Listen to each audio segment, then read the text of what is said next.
8월이 다 저물어 가는데도 예년과는 다르게 아직까지 무더운 날씨가 계속 이어지는 것 같습니다.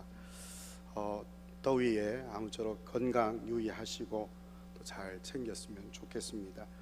오늘 말씀을 시작하기 전에 우리가 인생의 목표라는 이야기를 한번 시작을 해보려고 합니다. 저마다 다 살아가는 목적 또는 목표가 다 있을 것도 같은데요, 또 그게 없는 사람도 있는 것 같습니다. 성도님들은 내가 살아가는 목적 또는 내가 살아가는 어떤 한 목표가 있습니까? 이것이 흔들리거나 연약한 이유는 다름 아닌 내가 누구인지에 대한 인식이 아직까지 부족하기 때문인 것 같습니다. 나는 누구인가? 나는 이 세상에 무엇 때문에 존재하였는가? 라는 이 물음 앞에서 내가 무슨 목적을 위하여 살아야 하고 내가 어떤 것을 목표로 하며 살아가야 할지에 대한 그 물음이 비로소 시작이 될 수 있을 것 같습니다. 저는 인생의 목적 또는 인생의 목표는 소명에서부터 시작된다라고 확신합니다. 그 소명은 누가 나를 부르셨는가에 대한 이야기겠지요. 우리 여기 앉아 계신 대구 서남교회 모든 성도님들은 동일한 소명, 동일한 부름 앞에 다 같이 그 소명을 가지고 나온 그러한 믿음의 사람들이심을 믿습니다. 그러한 소명을 받은 우리가 그러한 소명을 가지고 어떠한 목적 또한 어떠한 목표를 향하여 걸어가고 있는지에 대한 이야기를 오늘 본문을 통해서 함께 살피고 나누어 보려고 합니다. 오늘 본문 읽은 본문의 말씀은 4장 1절에서 9절까지가 이 모세가 하나님 앞에 부름받는 소명 장면 가운데서 이 모세는 특이하게 하나님의 부르심을 계속 거절하죠. 몇 번을 거절한지 아십니까? 제가 3장과 4장을 쭉 보니까 5번을 거절합니다. 이뿐만이 아닙니다. 뒤에 가면 또 왜 나를 세웠냐, 나를 보냈냐 그러면서 하나님의 그 거룩한 소명 부르심을 거역하는 특이한 소명을 받은 사람 중에 한 사람이 모세이지요. 또 오늘 보면 하나님의 그 부르심 앞에 모세가 나를 보낸다라는 그 하나님의 부르심 앞에서 뭔가 특별한 사인을 요청한 것 같아요. 쉽게 믿지 못하니까, 쉽게 가지 않으니까 너한테 내가 표징을 보여주겠다라고 하시면서 3가지의 표적을 보여주신 장면도 오늘 읽은 본문이 됩니다. 성경에 많은 그러한 부름받은 하나님께서 사용하셨던 사람들 가운데에 모세와 같이 이런 유형을 가진 그러한 사람들이 등장합니다. 우리가 잘 알고 있는 사람 중에 기드온 사사 여러분 기억하십니까? 기드온도 뭡니까? 이게 겁장이지 않습니까? 추수해야 되는데 포도주 통에 몰래 숨어서 빼앗기지 않기 위해서 그렇게 추수할 그때에 하나님의 천사가 기드온에게 나타나지요. 기드온을 하나님께서 이스라엘 백성을 구원하는 사사로 임명하였음에도 불구하고 기드온은 하나님에게 특별한 사인을 요구합니다. 내가 맞습니까? 내가 가야 됩니까? 그래서 여러 가지 하나님께 구한 징조들이 하나님의 응답으로 그렇게 확인받는 장면도 보게 되죠. 또 한 사람 예레미야 선지자를 우리는 눈여겨볼 필요가 있습니다. 하나님께서 선지자, 즉 하나님의 말씀을 전하고 하나님의 뜻을 전달할 그러한 선지자로 예레미야를 부르셨는데, 예레미야의 소명의 장면에서 보면 예레미야도 오늘 이 모세의 모습처럼 나는 아이다, 말을 할 줄 모릅니다 라며 하나님이 그 부르신 거룩한 부르심 앞에 처음엔 거절로 표현한 그러한 사람들이 있음을 우리는 보죠. 모세만큼 많은 경우로 많은 번수로 하나님의 그 부르심을 거역하고 안 됩니다, 이건 이렇게 해주세요 요청하기도 한 사람은 아마 모세 단연 혼자밖에 없는 것 같습니다. 모세의 출현, 모세의 등장, 이 이야기는 이 이스라엘 12지파가 형성이 되는 그러한 시점에서는 너무나도 중요한 사건이 됩니다. 모세가 지금 등장하지 아니하고 모세가 이스라엘 백성들을 구원해내지 못했다면 이스라엘 백성들의 존재가 역사 가운데에, 아니 하나님 나라의 그러한 무대 가운데에서 등장할 수 없었을 것입니다.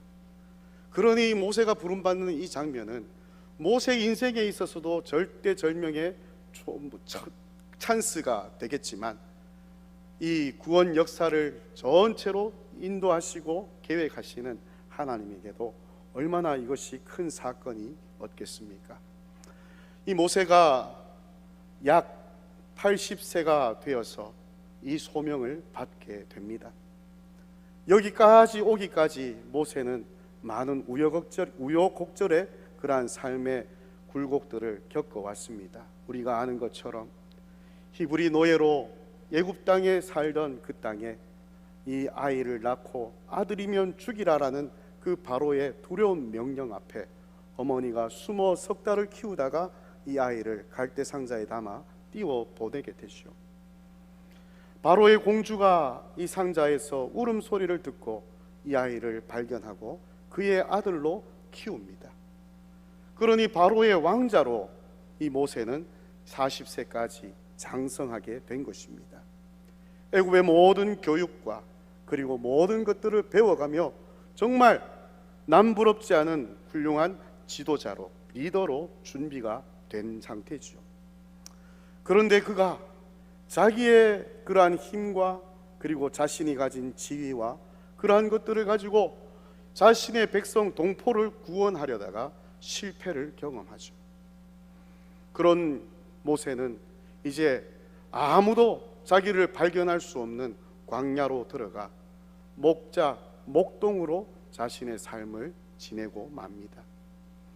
40년 동안이나 그는 목자로서 미디안 이드로의 집에 그의 가축을 돌보는 목자로 의미 없이 살아가고 있는 것입니다.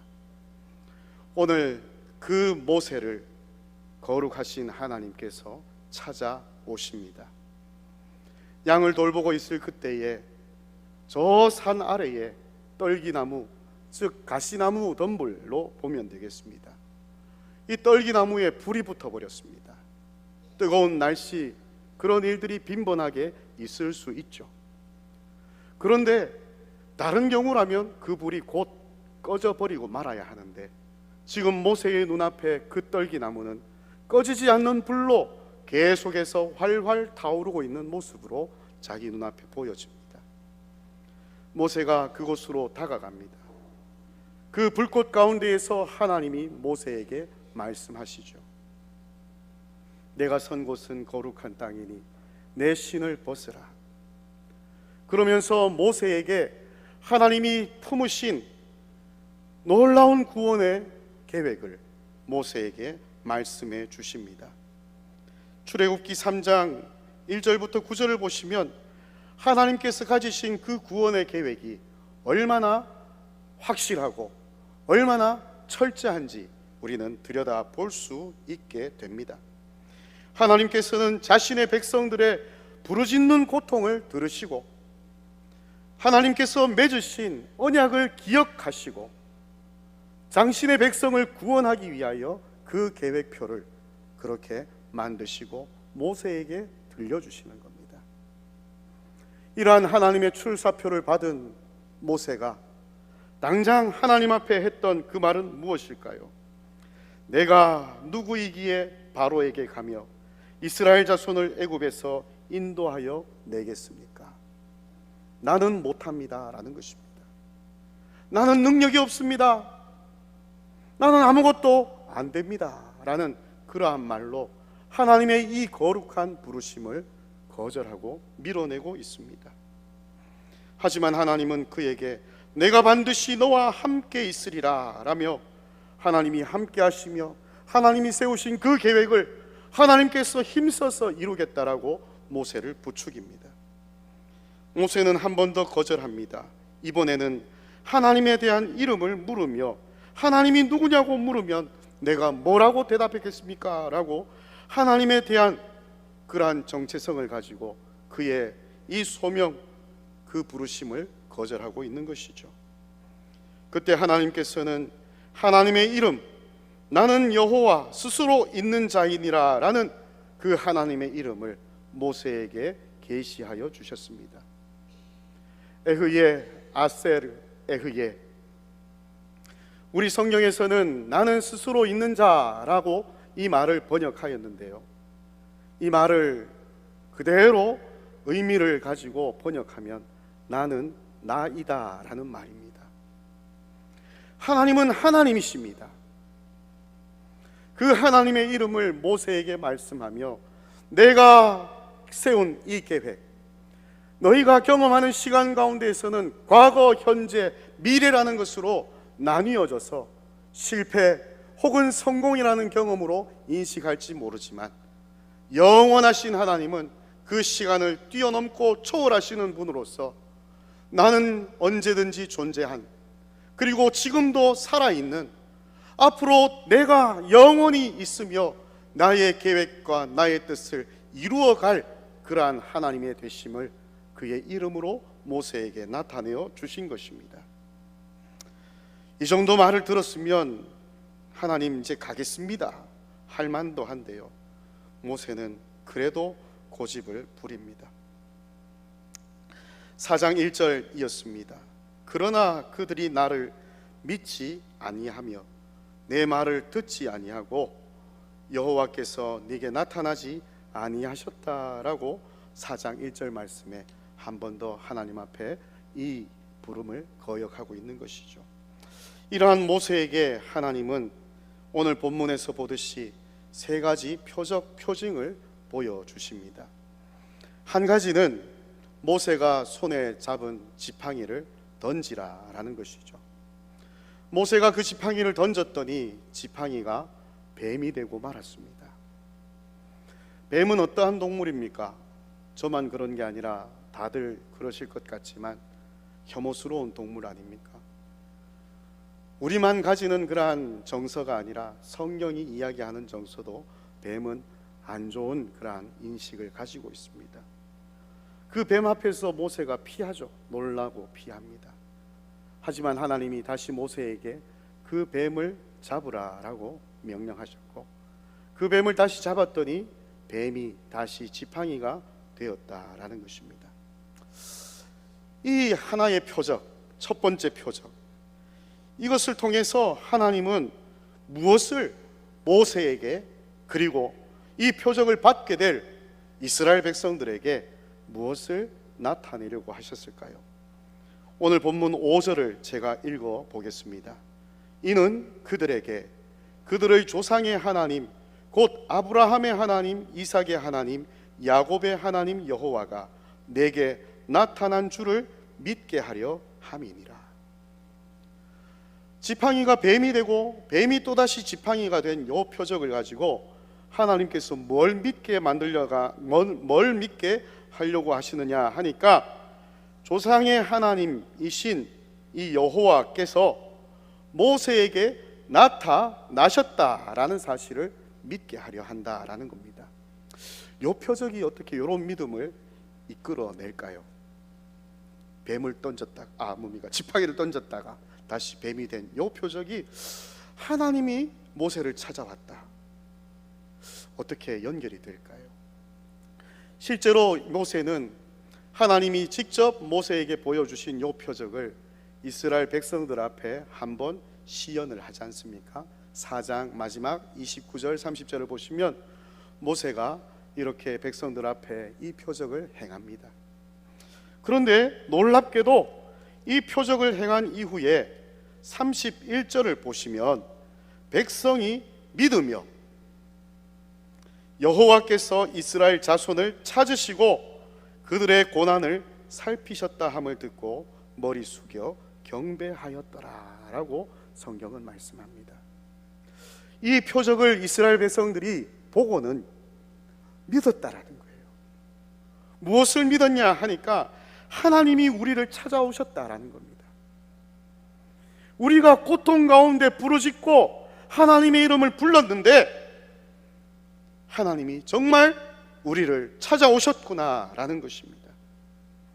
우리의 고난을 살피셨고, 그래서 그 고난을 들으신 하나님이 우리를 찾아오셔서 우리를 구원하여 주시겠구나라는 그 믿음이 이 표적에서 생겨났다라는 것입니다. 출애굽기를 더 읽어보면 이와 비슷한 표적을 한 번 더 모세가 행하게 됩니다.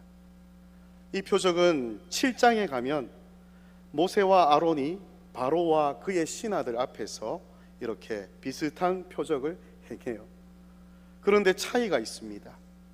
이 바로와 그의 신하들 앞에서 행한 이 표적은 모세의 지팡이가 아닌 아론의 지팡이가 던져지고요, 그리고 던져라 라고 명령한 분은 하나님이 아니라 모세가 아론에게 명령을 합니다. 그러니 하나님이 모세에게 명령했던 첫 번째의 이적과는 다르게 두 번째 이적에는 모세가 아론에게 명령을 하고 아론이 그의 지팡이를 던진 거예요. 그런데 이 바로왕과 신하들이 있는 그 자리에서 아론의 지팡이를 던졌더니 뱀이 되었을까요? 안 되었을까요? 되었습니다. 그런데 놀랍고 신기한 것은 바로와 그의 신하들이 놀라지 않는 거예요. 그들은 이거 우리도 할 수 있다라며 마술사들을 불러서 마술사들의 지팡이를 던져 버렸습니다. 그러니 이 애굽의 마술사들의 지팡이가 이 아론이 던진 지팡이처럼 뱀이 된 겁니다. 바로와 그의 백성, 하나님의 이 표적을 보고도 믿지 않는 것이죠. 이 두 표적이 같은 표적일까요? 차이가 있습니다. 같은 뱀이라고 우리말 성경에는 기록이 되어 있는데 4장에 등장하고 있는 뱀이라는 단어는 실제로 창세기 3장 1절에 등장하고 있는 뱀이라는 단어와 동일합니다. 방송실에서 혹시 하나 띄워주실 수 있겠습니까? 창세기 3장 1절입니다. 다 같이 한번 읽겠습니다. 시작.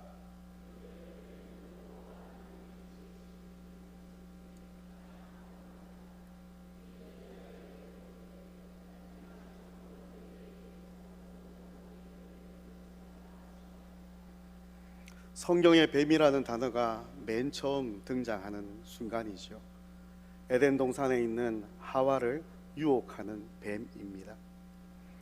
히브리어로는 나하쉬라는 말이 이 뱀이라는 단어로 쓰여졌는데, 여기에 등장하고 있는 이 뱀과 지금 출애굽기 4장, 즉 모세가 이스라엘 백성들 앞에 이 뱀의 표적을 행하는 이 뱀이 같은 단어라는 것입니다. 뒤에 7장의 뱀이라는 단어는 이 단어와 다른 단어가 쓰였습니다. 그러면 왜 많은 뱀이라는 히브리어 단어가 있는데 왜 이 오경이 기록되면서 하나님의 말씀이 기록되면서 이 장면에는 창세기 3장과도 같은 이 뱀이라는 단어를 썼을까요? 창세기 3장에 등장하고 있는 이 뱀은 창조주 하나님과 그의 피조물이었던 인간의 관계를 깨뜨린 존재였습니다. 너가 하나님처럼 되겠다라는 그 유혹으로 인간이 하나님의 그 자리를 찬탈하고 왕이신 그 하나님의 자리에 내가 올라가려고 죄를 짓게 만들었던 그 원흉이 바로 이 뱀이라는 존재였습니다. 모세가 지금 그 뱀을 제어하고 있습니다. 그의 머리를 잡으니, 꼬리를 잡으니 그 뱀이 모세의 손에 들린 지팡이가 되는 것입니다. 하나님은 이 표적을 통하여서 모세와 이스라엘 백성들에게 끊어졌던 하나님과 우리 사이의 관계가 회복되겠다라는 약속으로 이 표적을 이해한 것입니다. 이스라엘 백성들이 지금껏 겪고 있는 400여 년 동안의 그들의 종살이를 떠올려 보십시오. 하나님이 우리를 돌보실까? 우리가 하나님의 백성이 맞을까? 우리가 살아가고 있는 우리 인생의 모습은 눈물, 고통, 아픔밖에 남아있지 않은데, 그런데 하나님은 이 표적을 통해서 아니다, 내가 너희들의 신음을 듣고 너희들의 조상과 세운 나의 언약을 기억하였고 너희를 구원하기 위하여 내가 너를 찾아왔다라는 사인이라는 것입니다. 이제 그 뱀이 모세의 손에 들려지고 하나님의 뜻대로 뱀이 되었다, 지팡이가 되었다 하는 그러한 제어를 받게 될 것입니다. 그러함으로 끊어졌던 하나님과의 언약 관계가 다시 회복되어질 것을 우리에게 기대해 주고 있는 것이죠. 반면 그러면 7장에 등장하고 있는 이 뱀은 무슨 단어일까요? 창세기 1장 21절입니다. 방송실에 한 번만 더 부탁드립니다. 띄워주시겠습니까? 창세기 1장 21절을 다 함께 읽겠습니다. 시작.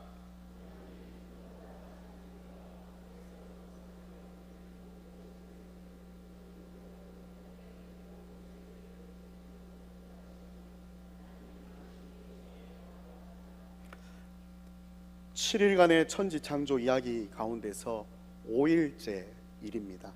맨 처음 보시면 계속 띄워주세요. 맨 처음에 보시면 하나님이 무엇을 만드셨다라고 말합니까? 큰 바다 짐승들. 원래 5째 날에는 물고기와 새들을 만드셨는데, 그죠? 우리 애들 할 때는. 그런데 오늘 자세히 보니까 창세기 1장 21절에 이런 말씀이 있다라는 것 좀 생소하지 않나요? 이런 게 있었나? 그죠? 큰 바다 짐승이라는 이 단어가 지금 7장에, 출애굽기 7장에 이야기하고 있는 뱀이라는 단어와 똑같은 단어입니다. 타님이라는 단어인데요, 이것은 바다의 용들 또는 큰 바다의 짐승들이라는 말로 구약 성경 지혜서인 욥기와 시편, 이런 성경에 이렇게 번역이 되어 있습니다. 창조의 이야기를 하면서 창세기에서의 창조 이야기와 또 시편과 지혜서의 창조의 이야기에는 좀 다른 면들이 있습니다. 뭐냐 하면 하나님께서 이 엿새 동안 창조하시는 가운데에 창세기를 보시면 좋았더라라는 말이 빠진 날이 있는데, 그 날이 언제였냐 하면 제3일째입니다. 그날에 무슨 일을 하셨습니까? 묻이 드러나고 물이 물러가고 바다와 땅이 구분되어지는 그러한 날입니다. 첫째 날부터 하나님은 다 좋았더라, 심히 좋았더라 그러셨는데, 셋째 날에는 좋았더라라는 말이 없어요. 그래서 성경을 연구하는 많은 사람들이 다른 성경과 비교하여 보았을 때 이 바다를 가르고 묻이 드러나게 함으로 땅이 생명력을 가진 그러한 창조의 날에는 특별한 그 이야기들을 여기에 부여해주고 있다라는 것입니다. 지금 등장하고 있는 큰 바다 짐승들, 바다 안에 하나님께서 그것들을 가두어 놓으신 것입니다. 물결이 일어나 풍랑을 만들고 예수님이 누우신 배를 뒤엎으려고 하는 것, 그것은 단지 자연이 주는 공포가 아니라, 공격이 아니라 그 바다라고 상징되는 악한 세력이 예수님이 누우신 배를 뒤엎으려고 한 것이었습니다.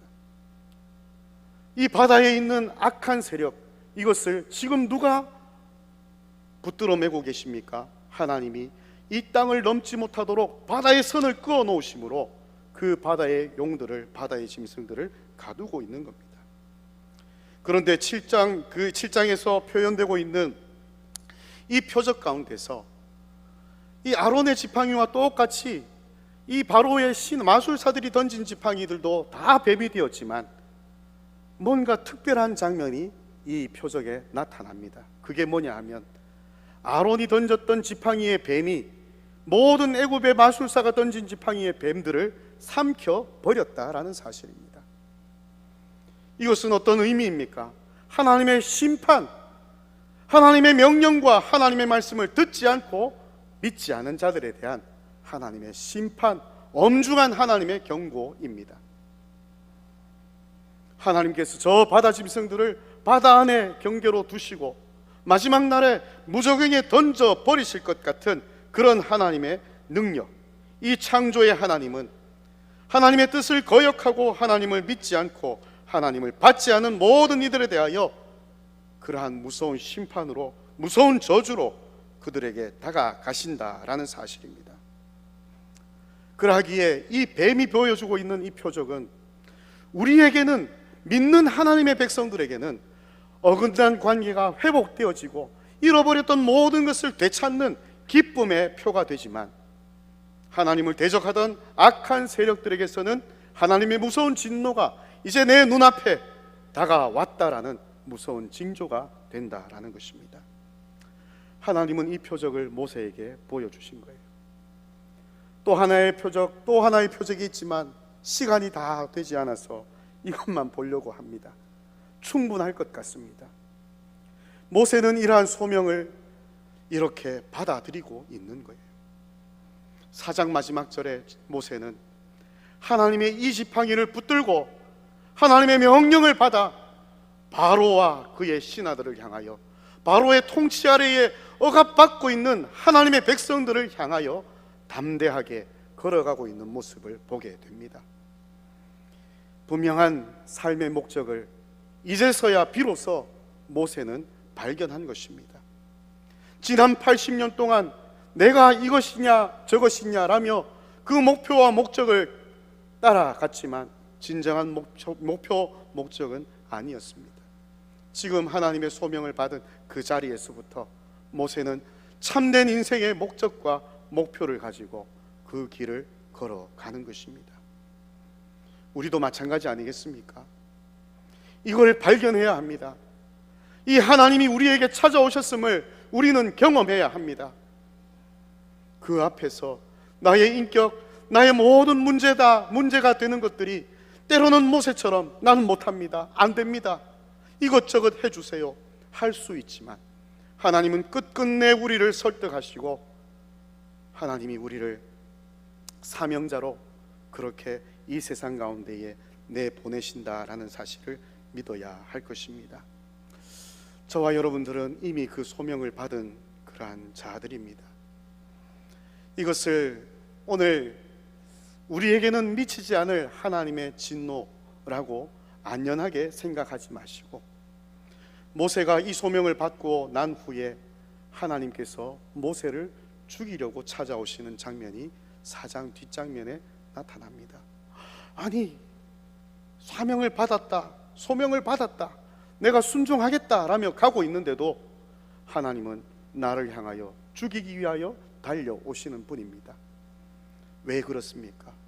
내가 순종하지 않으면, 내가 하나님의 말씀을 순간이라도 믿지 않으면 하나님은 언제든지 나를 향하여 바로와 그의 아들들처럼 칼을 들고 나를 향하여 달려오실 것입니다.